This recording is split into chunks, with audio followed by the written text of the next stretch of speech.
Hey, Armand here with your forecast for the week of December 27th, 2021. It's the last week of 2021, and wow, what a year it was, huh? It was better than 2020. That's kind of its claim to fame. Was it better than 2020? I'm not even certain about that. It was different. And then we have 2022 coming up. At the end of this forecast, we'll give a little highlight reel of 2022. I used to do separate forecasts for the year, but they were never that popular, nor were monthly forecasts. So we'll talk about it a little bit as we wrap up this week. But there's a lot of stuff happening this week too, worth paying attention to. We start off the week with the moon in Libra, and that is a Monday, Tuesday kind of thing. Of course, there's always the squaring of Pluto. There's also the trining of Jupiter at the very last degree of Aquarius. I would say that the Monday, Tuesday vibe is, relatively workable in most respects. Some days it's just, Monday, Tuesday, what can you do? On Tuesday, though, in the late, Tuesday, Wednesday, depending upon where you are, Jupiter goes into Pisces, and that is a major shift that is occurring. Jupiter was in Pisces in 2021, and then he backed out into Aquarius, and now he's going to go quickly through Pisces, get into Aries, and then come on back for the back part of 2022. Jupiter in Pisces is a very positive energy. It's particularly positive if you are, let's say, a Sagittarian or a Piscean, but it's kind of a pretty buoyant energy for all of us. It's also kind of a moving away from that Aquarian concentration, which is just a shift. I wouldn't necessarily not an improvement or decline. It's just a shift in priorities and attention. So we'll talk about that a little bit more. Pay attention to what goes on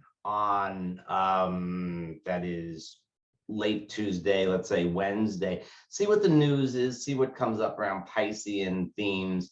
In this case, I would say immigration, refugees, and things like that. Also anything to do with oil. Keep in mind, and films and derivatives from oil, films, plastics and things like that. But let's not go too far. Oceans, anything to do with the oceans would be something to pay attention to with Jupiter going into Pisces. Going to spend some time there. It's not like you're going to get the whole story, but you might get some information going on. So that's one thing to look forward to Tuesday, Wednesday time. Now, Wednesday into Thursday. If you're in Europe, maybe this continues on throughout Thursday. Here in the US, I would say it's really more like a Wednesday and then early part of Thursday. Lots of stuff happening. Mars is trying to Saturn. Well, not trying, sextile. If you're keeping score, it's sextile to Saturn. Very good for focused energy, very good for placing your attention on things and going through. Not great for multitasking, although Mars is in Sagittarius and Saturn is in Aquarius. So maybe you can do more than one thing at a time. Maybe you can do a little bit of juggling. The moon is in Scorpio, and that is going to really kind of put the flavor on things. I feel that there's going to be a little bit more of that scorpionic protectiveness than we usually have. We're waning into the new moon, which is coming up on the 2nd. That is next Sunday. The other thing, though, the moon is going to oppose Uranus at 10 degrees of, the moon will be at 10 degrees of Scorpio, and Uranus will be at 10 degrees of Taurus. That heats up the Saturn-Uranus square, which was exact on the 24th, just last week. And it is also the degree, that 10-degree mark there is also the degree of a solar eclipse in late April, and it is the degree of Uranus's station on January 18th. The idea is that Saturn-Uranus thing, which was active all of 2021, almost hits a kind of peak after the last exact aspect. It is a push-pull between the conservative, but in some ways quite egalitarian energy of Saturn in Aquarius, and the revolutionary, but also with a little bit more of a practical spin of Uranus in Taurus. So we're getting this mixed messages, and it's going to continue to mix up over the course of at least the beginning of 2022. And I would pay a lot of attention to what happens on the 29th, just to sort of get a sense of things. It's a time where we're going to get information. And speaking of getting information, we also have Mercury conjunct Pluto on, well, it's really exact on the 30th, but we'll be feeling it mostly on the 29th as Mercury gets closer and closer to Pluto. After he passes by, it's not such a thing.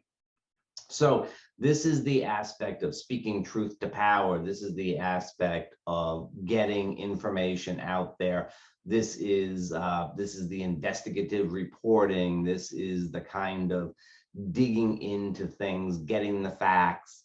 In Capricorn, we're very likely looking at facts having to do with big picture stuff, government, corporations, and so on.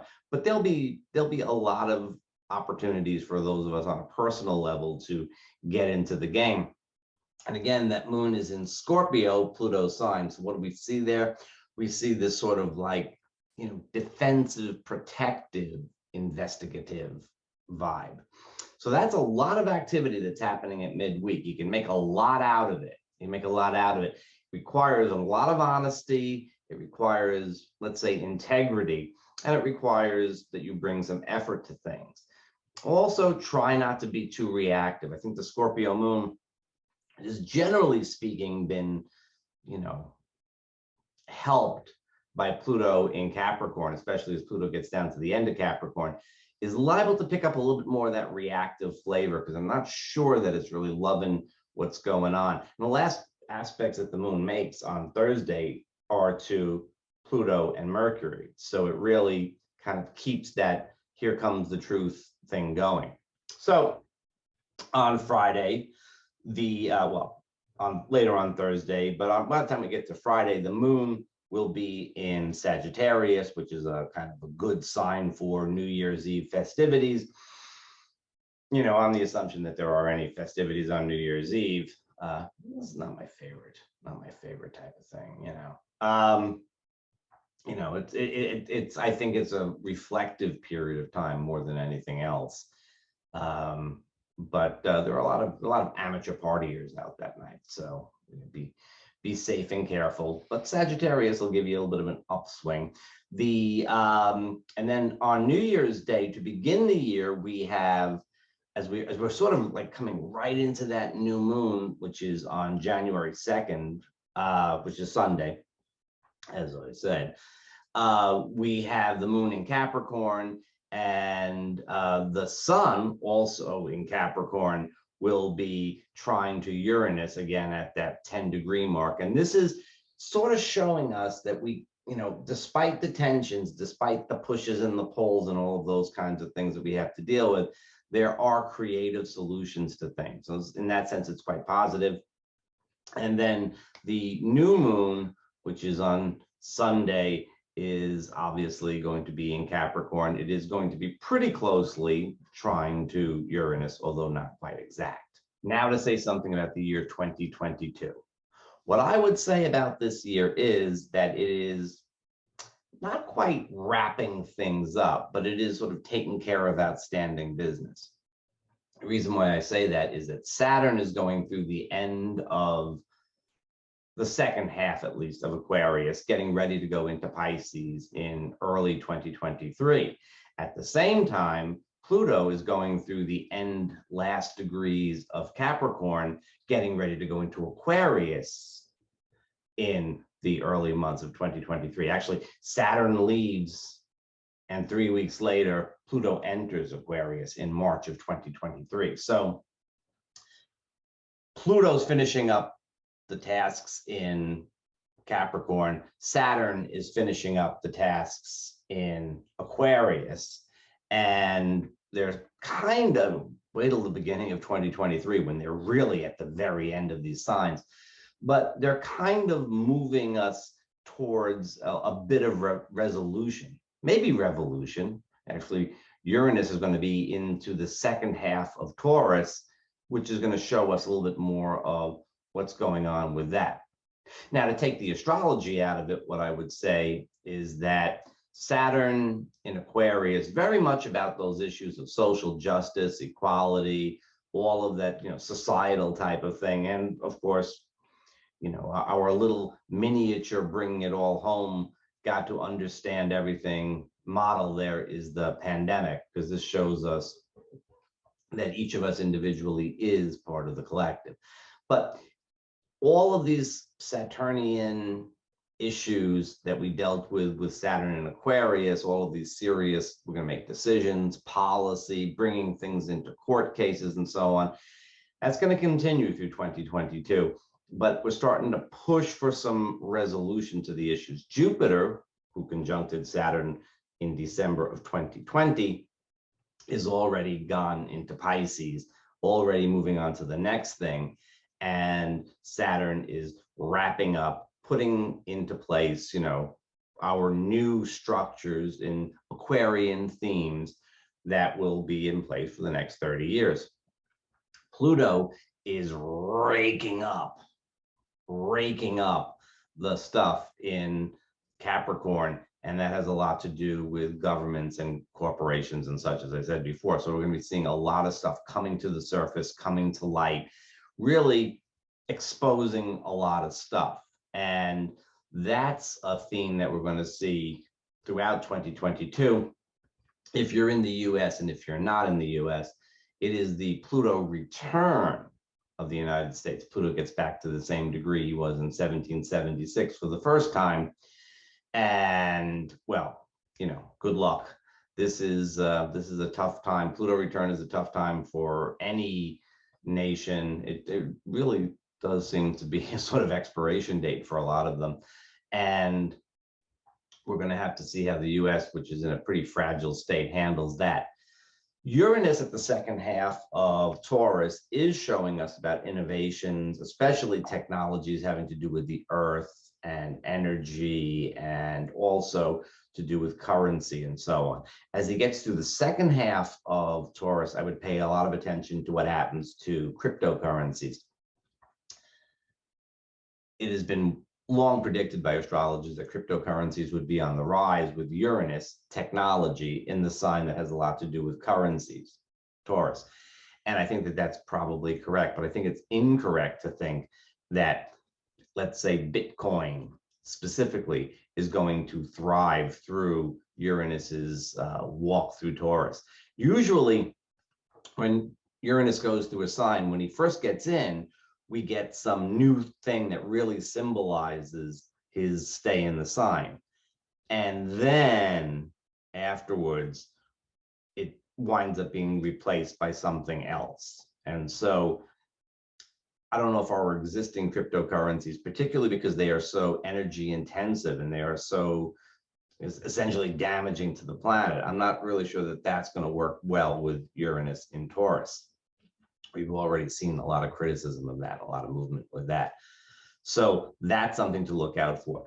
Now, Jupiter is going to conjunct Neptune this year. And I think that that is one of the big things to look out for in April, right around mid-April. That's the exact date is April 12th. But Jupiter in Pisces, that's one of his home signs. Neptune in Pisces, that is Neptune's sign. And so what we have with the two of them together is a real kind of, I would say at its best, it's a real sort of spiritual opening kind of thing. It is a greater acceptance of things that are non-ordinary, and it is hopefully, let's hope, an expression of great compassion and cell phones. No, not cell phones. At its worst, we'll see just a lot of malarkey and a sort of slippery dealing with the truth, just kind of the ability to kind of just sort of make things make things sound the way we want them to sound. And, like it's one of those aspects that, you're not necessarily lying. You're not lying if you believe that, to the extent that you believe you're bullshit, you're not really lying.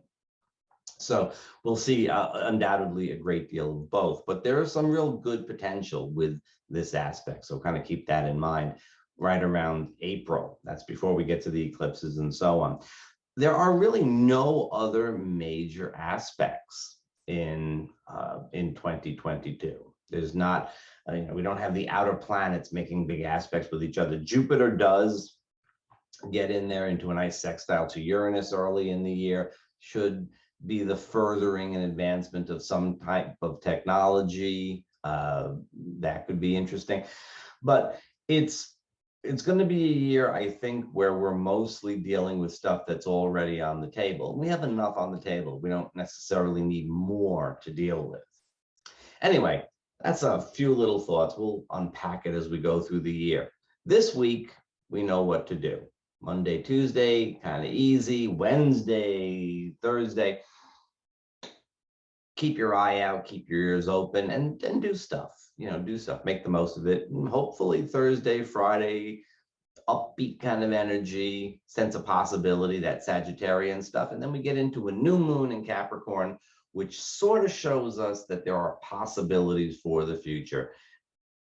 Most of it's really up to us, which is always the case. Happy New Year's.